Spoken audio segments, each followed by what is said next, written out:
¿Podrías contarnos cómo conociste a las misioneras del Sagrado Corazón y por qué ingresaste a la congregación?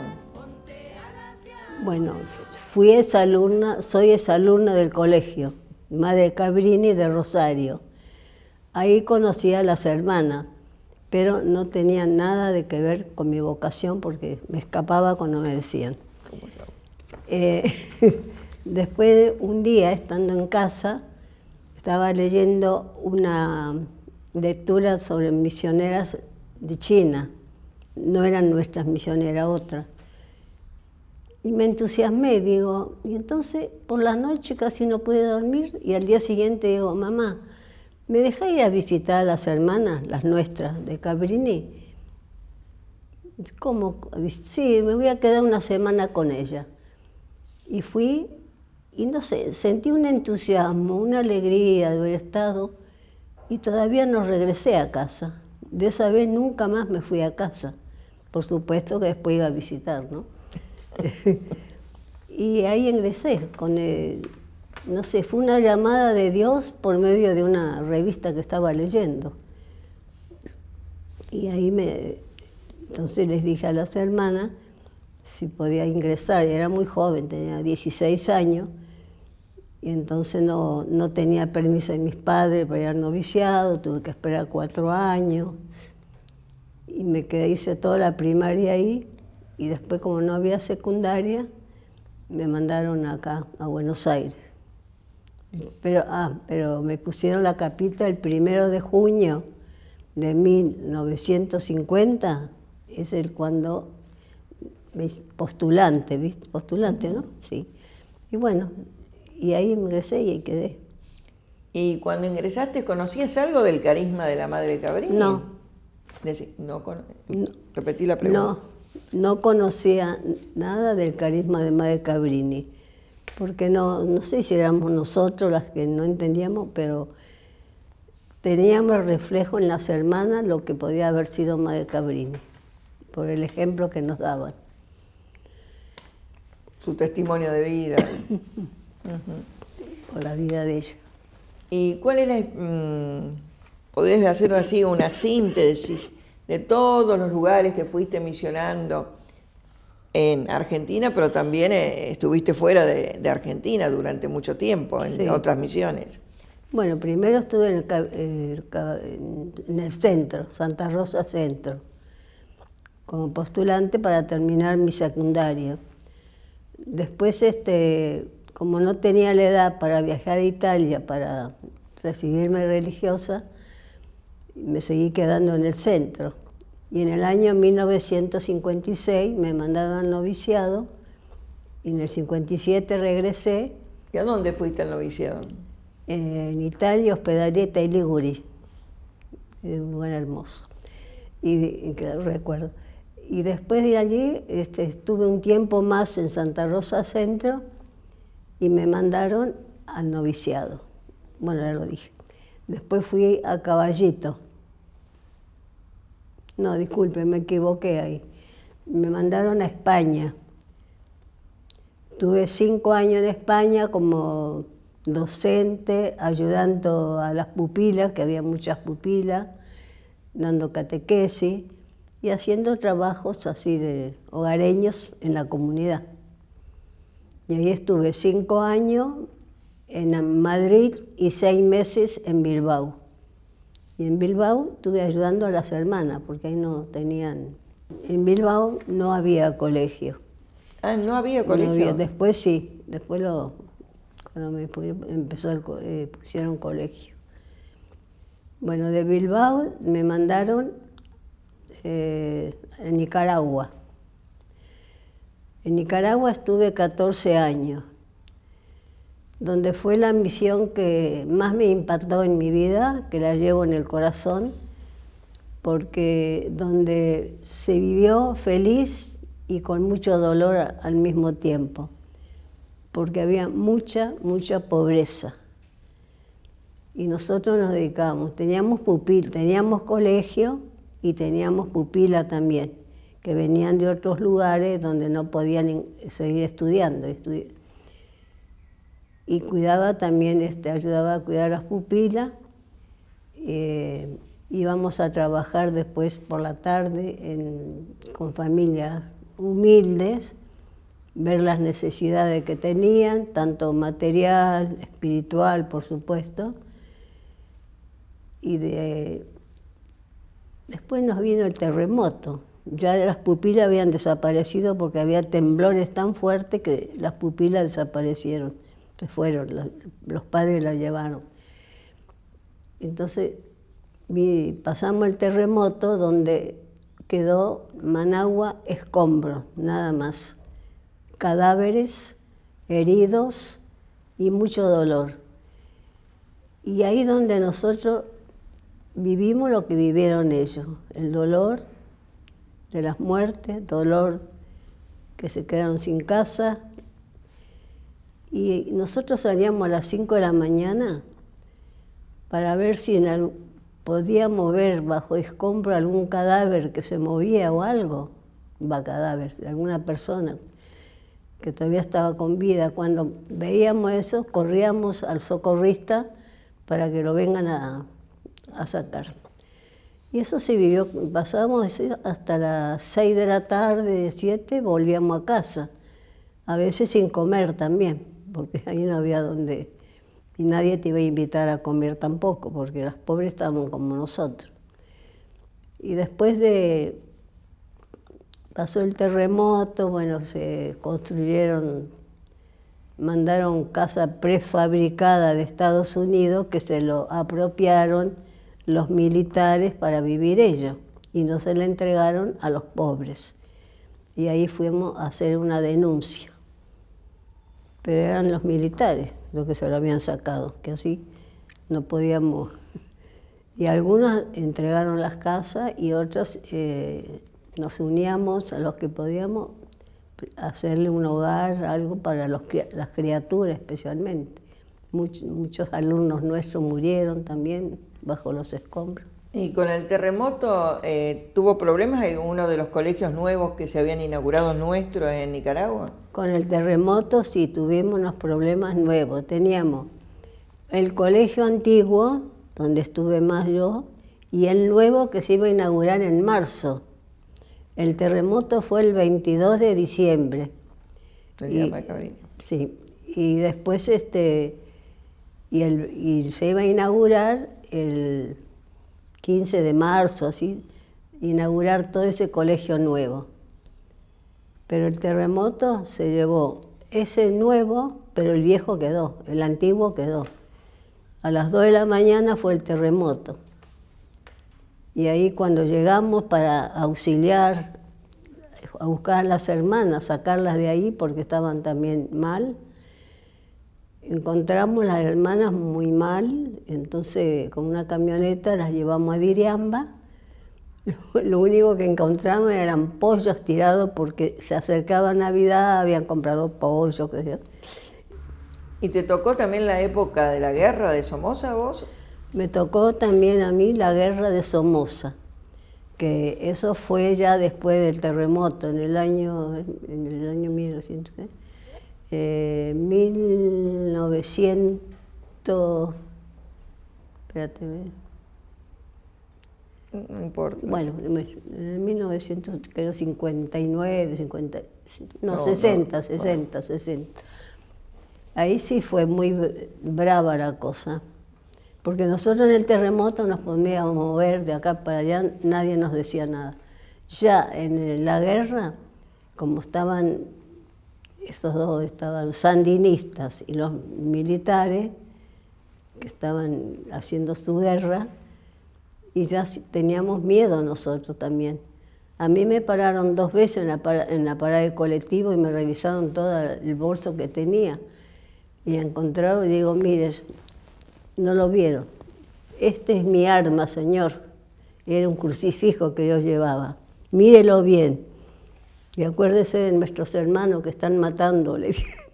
Y me guardé. Entonces le dice, uno apuntaba y el otro me revisaba. Soltala, déjala que se vaya, dice. Bueno, y después fuimos a varios lugares a visitar donde encontrábamos muchas familias muy doloridas que habían desaparecido sus familiares. Íbamos con Madre Inés Audiberg y antes de eso todas las congregaciones tenían gratis el pasaje para regresar a su patria. Nosotros no quisimos movernos nada. Digo, no, si en el terremoto nos necesitaron, en la guerra nos van a necesitar más. Si nos matan, ¿qué va a hacer? Morimos con ellos. Bueno, pero gracias a Dios, ni un rajuño. Una noche, llegaron 7 militares, nos pusieron contra la pared y apuntando, y dice, no se muevan. Y otros cuantos se fueron arriba al dormitorio. Fue en Loma Linda. Teníamos solo un pisito ahí, una cosa sencilla. Y entonces me decía, no se muevan. Y teníamos una hermana que se estaba desmayando, Madre Ángela. Y entonces Madre Inés dice, Señor, voy a sentar a esta hermana que se está desmayando, porque tenía miedo. La sentaron, y bueno. Cuando revisaron todo, a veces había panfletos, papeles en contra de ellos.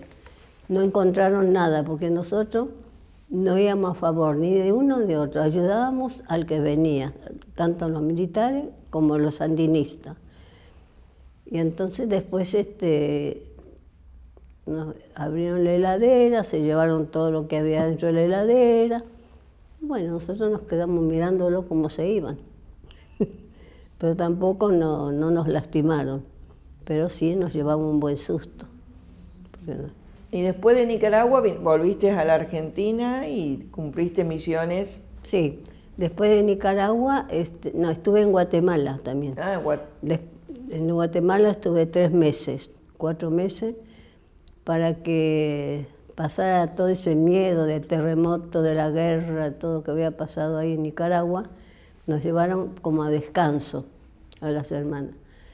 Entonces después a una la mandaron a Brasil y a mí me mandaron acá a la Argentina, al Colegio Centro estuve. Colegio Centro me mandaron a Caballito, Colegio Santa Rosa, que está en la Primera Junta.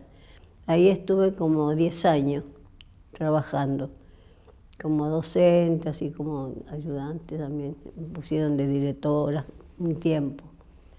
Después de ahí de ese colegio me mandaron a Villa Mercedes San Luis, también el colegio, que donde trabajamos en el colegio y hacíamos misión, que tenemos misión en un barrio muy pobre, y ahí trabajábamos por las tardes, íbamos a visitar los hogares geriátricos, hospital de niños enfermos, llevarle un poco de alegría, íbamos con las chicas, con la guitarra, a cantar. Esa era mi juventud de antes, ¿no? Ahora se me acabó. Después de Villa Mercedes pasé a Villa Amelia, que es un barrio muy pobre también, vos conocés, ¿no? Que también ahí tenemos la escuela primaria.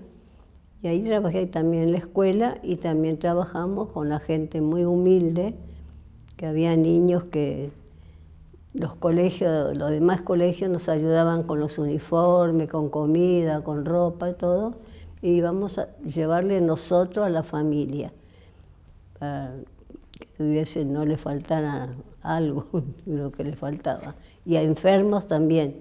Teníamos un dispensario. Si había enfermo que no podía moverse, el doctor iba con la hermana Inés, iba a la casa, al hogar, para curarlo. Y también estuviste un tiempo en el Colegio de Rosario. Y después, sí, también, que soy rosarina. Estuve con Madre Inés, todo así. Estuve en el Colegio de Rosario, también en el colegio, y con las chicas así, exalumnas, salíamos del padre que vivía mucha pobreza, Santillán. Santillán, le llevábamos cosas, todo, que vivía en una pobreza número 1 ahí también él. Y después de ahí pasé otra vez a Villa Mercedes. Y en Villa Mercedes San Luis, ahí cuando ya tenía mi edad, porque ya recorrí bastante, era hora, ¿no? Entonces me sentía mal de la columna. Y la hermana Flora me dice, hoy mismo vamos a Buenos Aires porque vos así no podés seguir. Me trajeron a Buenos Aires y bueno, y acá estoy. Y en esa trayectoria, ¿no?, de tu vida, de tantas misiones, ¿cómo vivís o ves el carisma ahora actual y cómo te afecta hoy en día el carisma? Sí, ahí aprendí lo que era el carisma, porque también leí mucho de Madre Cabrini, los libros de Madre Cabrini. Entonces aprendí la vida de Madre Cabrini, el carisma lo aprendí de ella y de hermanas vivientes que nos daba el ejemplo, ¿no?, de la humildad, de la sencillez, de transportar el Jesús al mundo, Sagrado Corazón, ¿no?, transmitirle,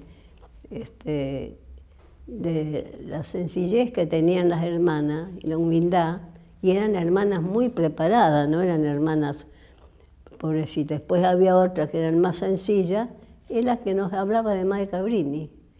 Y nosotros, como éramos jovencitas, siempre íbamos así como pollitos ahí al lado de la gallina de ellas.